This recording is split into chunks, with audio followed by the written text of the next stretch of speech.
0300. That's 736-0300 because one of our more popular guests is here when it comes to question and answer. That's Kelton Hatch from Idaho Fish and Game.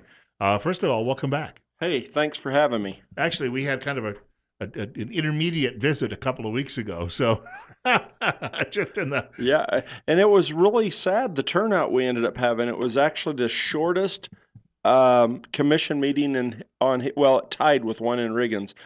We had 5 people that came and testified, was done in 10 minutes. We really wish we could have got more people out. I mean, because we just don't get that often. We don't get to have the commission come to the Magic Valley. So I guess I'm just assuming that we're doing everything just perfect. there are And people, of course. everybody just said there's no complaints. You must be because the phones are already ringing. Oh, well, good. So we'll take a couple So, of calls right off the top. You're up next. You're on the air with Kelton Hatch on KLIX. Good morning. This is a little bit, I hope it'll fit in your thing, Bill. It has to do with water safety. Yeah.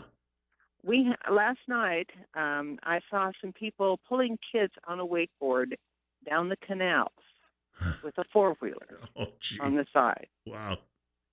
And, they kind of, it's so dangerous. I could say only in Idaho, but the problem is it likely happens in a lot of places.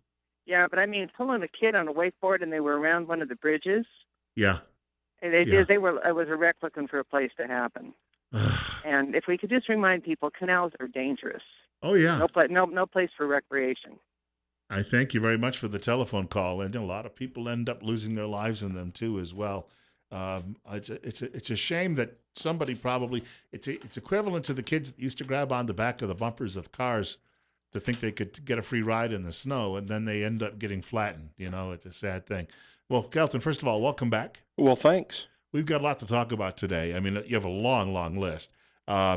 Maybe right off the top, controlled hunts out, pickup tags by end of the month. We've got a lot to run through when it comes because we're right in that period where we're going to be changing seasons. Too. Well, we are. We're halfway through July, nearly, and the last day of August is when archery, deer season, and elk season opens. We've actually got a pronghorn season that opens in 30 days, and so because it opens on the 15th of August, and we've got some depredation hunts. And depredation hunts are where we remove animals that are getting into crops and stuff right now with permits, and there's a few hunts that open August 1st, and so we're 15 days from the opening of hunting season, really, and so it's tootling right along. A lot of people, that's almost like Christmas coming. Well, it is. It's something that people have been waiting for all year, and so what I put down here is these controlled hunt tags. If you were one of the fortunate folks to draw, just to let people know, it was a Idaho record on the number of people that applied for controlled hunts this year. It was up almost 20% over last year. The number of applications, Magic Valley's draw odds continue we get people competing for these tags from all over the state because they know what kind of hunting we have around here. But you have to pick those up at the end of the month, before the end of the month. If you do not, they go back into the pool, and then we'll have those come out on the second draw or for the leftover applications. And that leftover, if people don't pick them up, if there's a few tags left in some of these hunts, the leftover application period will be August 5th through the 15th, and then they'll have the draw on the 20th. And so that's when that's going to happen. And also I want to hit on, while we're talking about applications, is we have the super hunt, which is the money that goes into Access Yes. We have another one of those coming up, and if you draw a deer, elk, antelope, or moose tag in that, or all 4 of them, you can use those in any unit or all the units in the state. The last draw for that, day to apply for that, is August 10th. So things are really coming down to the wire right now. And as you pointed out earlier, we do have our zone tags went on sale. What a zone tag is you can purchase Idaho resident zone tags for elk, went on sale on the 10th. We sold out of the sawtooth zone tags in 35-40 minutes. It opened at 10 o'clock. The computer's about crashed and stuff. That hunt will probably go to a controlled hunt next year just because we've got such a high demand for those permits. But there is some zone tags left over, and so if people are looking for an elk hunt, you can still go down. You can go down and purchase those tags. You can purchase your regular season tags right now too. We sometimes get a call because it seems that the super hunt seems to be a little controversial. But again, we talk a little bit about the need to we raise money that actually goes back into programs across It, the state. well, it goes right back to the sportsman. I mean, if you're a hunter and you want to get a chance, I mean, personally, I think it's a pretty good deal because we get the application fee goes directly into purchasing access from landowners to allow you to go hunting, and so it's a kind of a pay to play lottery, I guess I would say. Uh, but you can get a great permit and go out and have some fun. And we're talking a little bit about the zone tags and people who would be hunting elk. You have some numbers on deer and elk survival too, as well. We do, and I wanted to go over those. I'm going to kick off with the elk. I mean, with the deer right now. Um, just to kind of tell people how deer numbers are. In a perfect system, you would have around 170 fawns per 100 does, somewhere between 160 and 170. In Idaho, we average about 135 fawns per 100 does. We got winter, some of our ranges aren't as good as they could be, so we don't quite get that 170. We're about around 135 just from natural mortality, predation, traffic accidents, and things like that. Once we get to the fall, we've gone from that 130 fawns per 100 does down to around 80 fawns per 100 does before we even get into the fall hunting season. By the time we get to December, in our most of our units were between 50 to 80 fawns per 100 does. After winter, we're somewhere around 40 to 60 fawns per 100 does. And so you can kind of see how the numbers break down. It would be nice to be able to save more of those fawns and things like that. But if we have 20 fawns per 100 does coming out in the spring, we're in a growing population. And right now, we're truly in a growing population.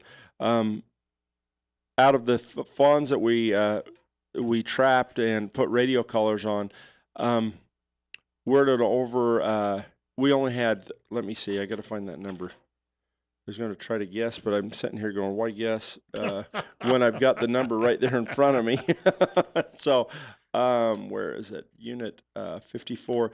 We had 2 fawns out of the 12 that were radio collared there, and in 55 we had 3 fawns out of the 14 that were radio collared there. So we're over a 20% survive. I mean, we only had a 20% mortality. So basically, we're closer to 60, 65 fawns per 100 does. So we're on a real upward trend in 54 and 55. When you start looking at the Bennett Hills, we had a higher mortality. We're still at around 45, 50 fawns per 100 does. And so we've got an increasing population, but we did have about a 40% mortality in those areas. And the reason we track these numbers just so that we can keep a really good close look on what's going on with the deer population, along with the numbers that we get from harvest success, plus the numbers we calculate from flying and counting.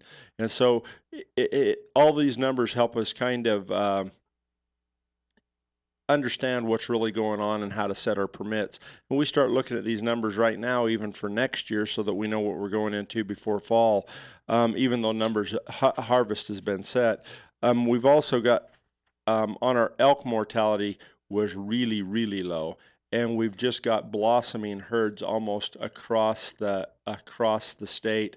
Our highest mortality rates are in the salmon and the middle fork and the sawtooth zones. We're sitting around, well, in the salmon zone, we're about at 63% mortality, with the McCall zone about a 40% mortality, as well as the sawtooth zone. But Most of the others are be from like the Boise River zone 7% mortality, which is hardly nothing when you're looking at the whole landscape of elk populations. And so we're really anticipating a very productive fall for sportsmen this year. I had a friend of mine. He used to put collars on uh, deer, whitetail back in the Appalachian range, and Hmm. he would come back to me and tell me that sometimes they would have a range of 25 to 30 miles, and people don't realize how far they travel. Yeah, that's excuse me. That's in the Appalachian Range. We actually have elk that migrate from the Sawtooth Zone up by Redfish Lake over in Stanley, clear to the Highway 84 down by Mountain Home. We're talking over 100 plus miles. Hmm. We have deer that are migrating from Arco clear over to Fairfield to have fawns, and then they migrate clear back to Arco to winter. And it's like you've got these little clans of deer that these family groups basically that for hundreds of years they've been migrating this path, and their mothers have taught their them at a younger age, this is how you migrate. And we've got deer crisscrossing, and it's not uncommon to see 100-mile migration from deer or elk. And that's why when you drive down the highway, when you will see a crossing, that's because they've been crossing there probably as long as people have been around this area. Well, and longer, because it'd have been nice to have had more of this data that we have now, the ability to be able to track and monitor wildlife, knowing where their migration routes. I mean, there's anecdotal information out there. They're guessing this is where animals are going, but very few people. I mean, we've had deer that we've had transmitters on the Nevada border all summer, and they'll move to the Rock Creek store over in Pleasant Valley, and they'll migrate 50 miles north for hunting season. And it seems like they're just doing it completely reverse. But it'd been nice if we'd had some of this information before we was building all these interstates and highways and stuff, Yes. so that we said, well, yeah, we just built that road right in the middle of a major migration corridor, and so it's one of those things that we're using the best science that we can to understand the population so that we can avoid issues like that in the future, hopefully. Got more with Kelton Hatch coming up in just a few minutes. He's here for the hour with us. If you'd like to reach him this morning, keep in mind the telephone number 736-0300. He's here from Idaho Fish and Game. Bill Colley with you as well on News Radio 1310 KLIX and newsradio1310.com. The show is Top Story. We're at 66 at 920. Just a quick note before we get back to our guest. We're talking with Kelton Hatch from Idaho Fish and Game. I do want to mention our friend Doctor, and you may have heard him on the air a few weeks ago, and after he left the studio, he joked that he got back to the office and he was swamped with telephone calls. Dr. Eric F. Jones, he uses a holistic systemic approach to wellness, and he's been doing this here in the Magic Valley for a long time. Going back to 1993, he has master's and doctoral degrees in marriage and family therapy, and he uses methods of alternative healing, naturopathy, medicinal herbs, nutrition, sound waves, intellectual cognitive self-regulation, and naturopathy to help remedy and manage mental, emotional, physical, and spiritual challenges. He's accepting new patients. Evening appointments available, Saturdays too. Telephone number 208-731-7178. And he's on Facebook. You can find his Facebook page, his information at Eric F. Jones, PhD, mental health and wellness therapist. Kelton Hatch in studio with us on Top Story. It's 924 and 66. Bill Colley with you as well on News Radio 1310 KLIX and newsradio1310.com. This one, of course, is critical because of every year we have heart attacks during hunting season. It's time to get in shape. If people are going to be out there climbing some hillsides, you can't do that after spending a winter and spring on the couch. No, you can't. And you hope that you've been busy enough playing golf or water skiing or swimming or doing something like that you've gotten a little bit of shape, but it's still quite a bit different. And every year we run into issues with search and rescue or things with people getting in pretty rough condition. Getting into a situation they can't hardly get out of. And so it's just kind of and it's just not for the people. I like to bird hunt, and so I've been exercising my dogs for the last month, because the worst thing you can do is send an old dog out there and watch him get stove up the first day, and then he can't hunt for a week. And so it's better just to kind of get them legged up as well as your dogs. I mean, your horses. A lot of times you'll find people when we're on patrols that are way back in the back country with their horses, and their horses are, just beat. And so it's just that time of year to get up, do some early season scouting, go do some walking around in the hills. It's getting pretty hot in the afternoon, so early morning is the best, but it's just one of those things. The other thing a person needs to be really cautious of, though, this time of year is I've had some friends out exercising their dogs, and there's a lot of cheatgrass out there. And those cheatgrass seeds have a tendency to get into their ears and into their nose and things like that between their toes. So, if you're out exercising, just be cautious of that. But get out and, I mean, it's hard to imagine, but we're less than 30 days away from, archery pronghorn season starting.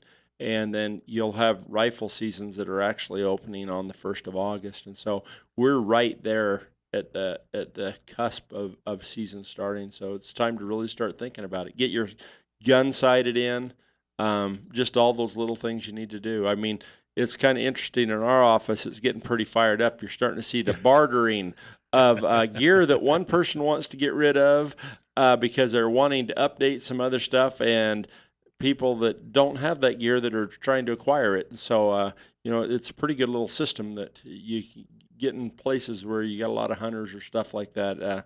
It's kind of nice because you can always get good used gear somewhere. We have So, a caller with us, and caller, you're on the air with Kelton Hatch from Idaho Fish and Game. Yeah, where's the largest concentration of your wolves? where's the most definitely in the Frank Church Selway area. In the Magic Valley, you're going to be, closer to uh, the Sawtooth Zone. We do have a few that are up in 43 and a few over in 49.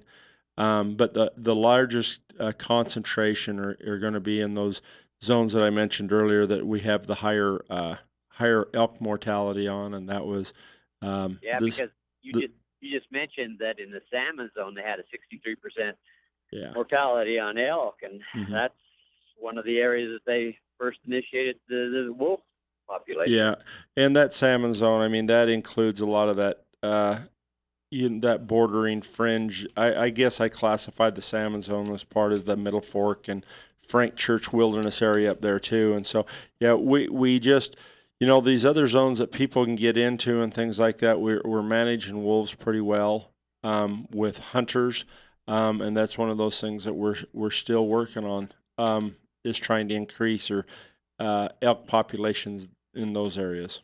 We're going to squeeze a caller in, and caller, if we don't have time before the break for your answer, we'll do it on the other side if that's okay. You're on the air. Yes, sir. I'm a disabled vet, and I didn't draw this year, so I thought, I've got a crossbow permit. I might like to try that, but I'm real unclear as to exactly what type of sight that we're allowed to have on those. Well, tell you what, we've got a break coming up in about 20 seconds. So if you can stick around, Kelton, you can answer that on the other side of the break. That'll be good. And do you want to hold on the phone, or will you listen Yes, over sir. the air? Well, I'll listen over the air. That'd be great. Okay, super. Thank you. That's coming up then in about 3 minutes. Kelton will have an answer on that. And right now it's 68. Kelton Hatch joining us in studio from Idaho Fish and Game this morning. Bill Colley with you as well on Top Story on News Radio 1310, KLIX, and NewsRadio1310.com. Kelton Hatch is our studio guest. He's joining us from Idaho Fish and Game and having a conversation, just giving us an update of where we are on a number of issues today when it comes to his office. And we had a question from a caller just before the break, disabled veteran, and asking about some of the equipment that he would need. And Kelton's been doing a little research on that during the break. Yeah, these things change so often. You can't use without the. Well, I'm just going to read it because without a disabled archery permit, you have to go in to be able to. You have to fill out for these permits, but it says in here with an electronic it's illegal to use a bow with an electronic or tritium powered device attached to the arrow bolt, except disabled archery permit holders may use a non-magnifying sight with a battery powered or tritium lit reticle so that you could use it depending on what is going on your disabled permit.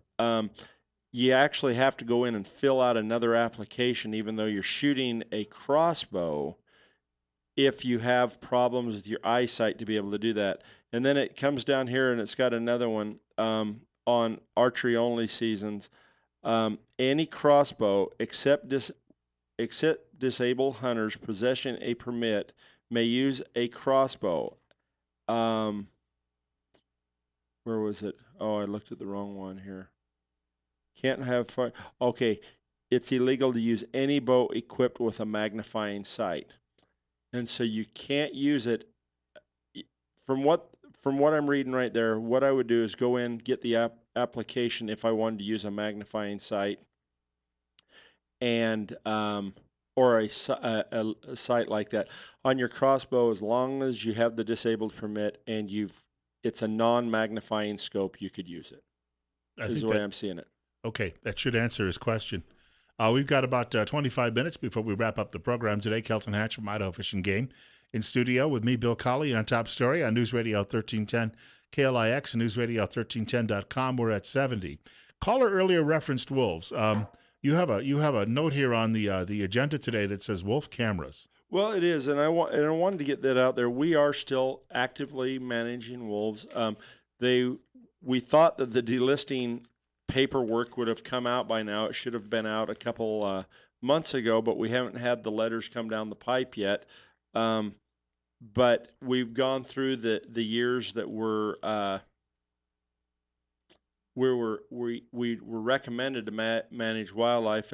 Manage them, and now we're just trying to get the rest of that paperwork. But part of our management plan for this is we've put up several hundred cameras across Idaho. In the Magic Valley, we have 17 cameras out in um, denning sites, near denning sites, or rendezvous sites that we know of. Um, Hopefully, we can get photographic evidence of wolves in certain areas in order to maintain the populations that we have been asked to maintain through all the legislation. And so that's how we're doing that right now. It'll be interesting to see how this all comes out because right now we're also in the process of delisting grizzly bears, and hopefully we'll be having a hunting season on them within the next year or so. We've got a booming population of bears, and I think you told me one time the only animal that will hunt you back. yes, and yeah, so we have to get prepared for that, and wolf management right now is going fairly well. Um, there's still areas of concern, as the caller brought up earlier, and from our mortality reports. But hopefully, we can get more hunters involved in this activity. And hunting wolves, I mean, it is a great trophy if you've never harvested one, and they're very, very challenging because there's not a ton of them, and a lot of hunters never get the opportunity to see them. AP today says Montana has approved rules for potential grizzly bear hunts ahead of a decision by the U.S. government to remove federal protections around Yellowstone Park. And it mentions Montana is working closely with with Wyoming and Idaho on how to jointly manage grizzlies. That's exactly it. We actually had heavy discussion on grizzly hunting and and starting on the management rules at this last commission meeting. And so I'm sure that within the next 6 months we'll have a lot more coming down, and the process will happen pretty much like we did with the wolves. These are animals that are about the size of a Volkswagen, right? Well, the lower 48. I mean, people always think of grizzlies when they get thinking of grizzlies. They get thinking of the coastal brown bear. Where you're 10 to 12 foot. Yeah, we can get fairly good size grizzly bears around here, but most of them are going to be in that 150 to 300-pound range. Not like you'd see in Alaska. Well, they would be very similar to their barren ground grizzly. If a bear's out making a living chasing down ground squirrels and eating elk or bison calves or whatever it can catch. Most of their diet actually consists of graze, of grass and flowering plants and things like that. But um, they just don't get big. The coastal grizzly deer gets huge because they eat salmon all day long Yeah, yeah. when they're out of Awesome, hibernation, and awesome. so you get put a little more fat on than when you're chasing down a 8 ounce ground squirrel. More with Kelton Hatch coming up in just a moment. He's here from Idaho Fish and Game. It's 9:40 and 67 on Top Story. Kelton Hatch is our studio guest. He's here until 10 o'clock this morning. Bill Colley with you as well on Top Story on News Radio 1310 KLIX and newsradio1310.com. And we're still at 70, about 16 minutes now away from 10 o'clock, and we've still got a number of things to talk about. Sage grouse nesting success. Now, you've told me stories about how you do the count with the noise and the spotlights and all. Well, that's how we trap them. The counts that we do, like on the Lex, is when we go out early in the morning. We watch them dance, and we count the number of males that are hitting Lex, and so we can compare how many males have been on these breeding areas for several years, because we've got data from the last 20 years counting them, 20 years plus. But what we do is we go out at night, and these are the ones that we radio colored that I talked about with the loud music and the spotlights. Then when those hens go set on a nest, then we go in and we locate, and then we can determine nest survival rates from our radio colored birds. And the number of sage grouse. I heard a funny story from I was talking with Scott Bedke about a month ago, and he said he's getting calls from constituents who say it's okay to kill bald eagles with wind turbines, but the sage grouse, we have to make sure we keep the numbers up. But the numbers, that agreement that was made, the numbers are still pretty strong, aren't they? From what historical numbers are, they're still way down. However, the last few years we've had a fairly dramatic increase, and you get lots of. There's a very cyclical. Most wildlife is cycle. It runs on cycles, and so right now we're in an up cycle going with our sage grouse. And just to kind of show you, last year our nesting success was near overall hen success was 71% nest survival. On second nest birds, when they had lost their first nest and they went back and renested, 90% of those were able to renest. And the first nesting series, and I'm talking just down here at Brown's Bench, and that's down by Salmon Falls Creek Reservoir, we were at 67% on the first cycle of nesting for those. This year, we were not nearly as fortunate. We're down at 38% from 71%. And so we had a lot of different issues going on. It was weather, we had predation of a lot of the nests. And so, but we do have a higher number of birds this year than we had last year just because of the success there. And so hopefully it'll balance out. But in certain areas, we did have lower nesting success than we were hoping for. Just to kind of run through the numbers, Brown Bench was 71. Jim Sage was last year. Jim Sage was 31% overall. Big Butte was 41%, and Sheep Creek was 40%. For total for the state was at 48%. This year at Brown's Bench, we were at 38% nesting success. Jim Sage was 35, so we're actually up 4% over on nesting success at Jim Sage. Big Butte was 29, last year 41. Sheep Creek was 33, last year at 40. And overall nesting success this year was 30%, with last year averaging about 48. So we are down a little bit, but we are, we feel like they're fairly resilient on because we had pretty good numbers from last year. So we're hoping to still see that increase this coming year on our let counts.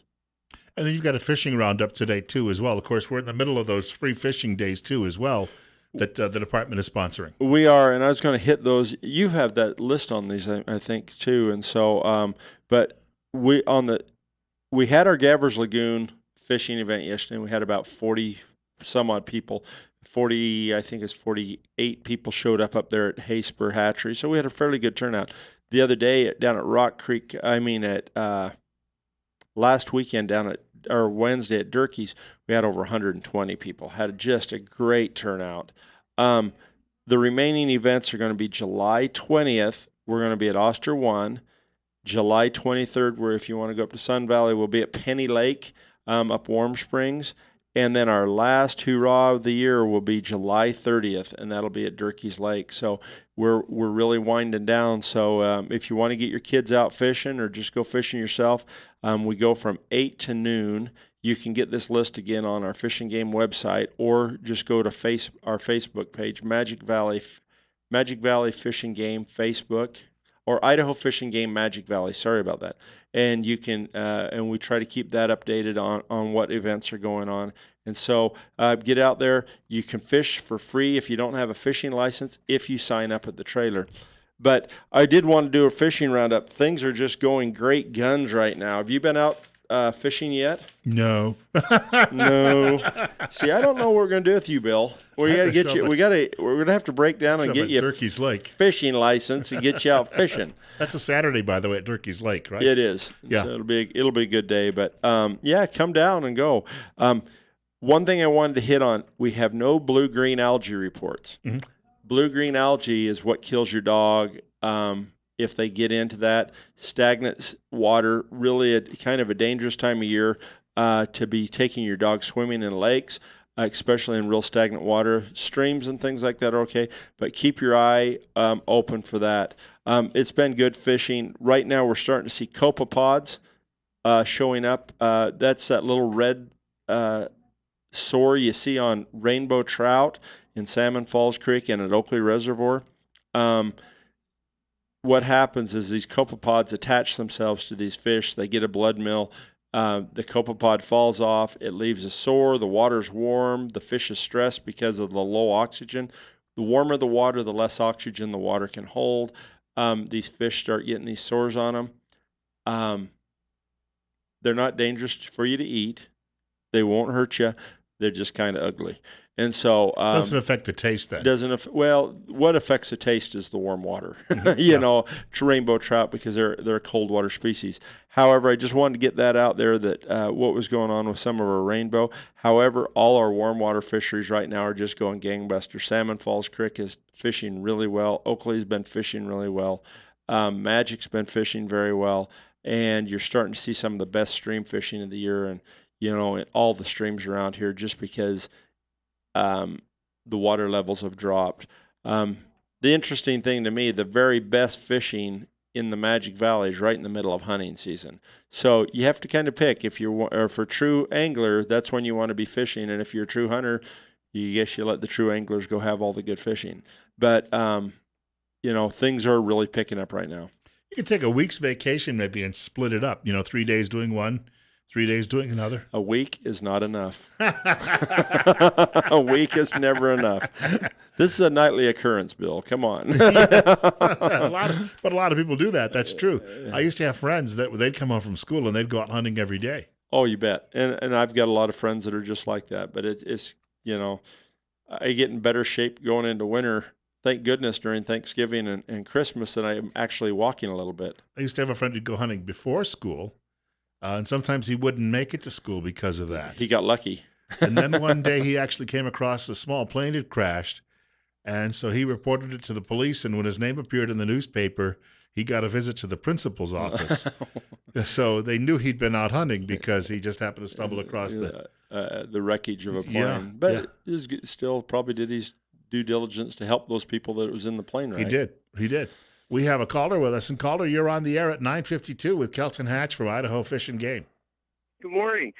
How's Fish and Game going to handle this Disneyland thing they're setting up here in Blaine County? I have never seen so much displaced game in my life because of their recreational plans up there, specifically from the SNRA building to Galena Summit. They put in that cross country. 130 miles of bicycle trail and cross country trails.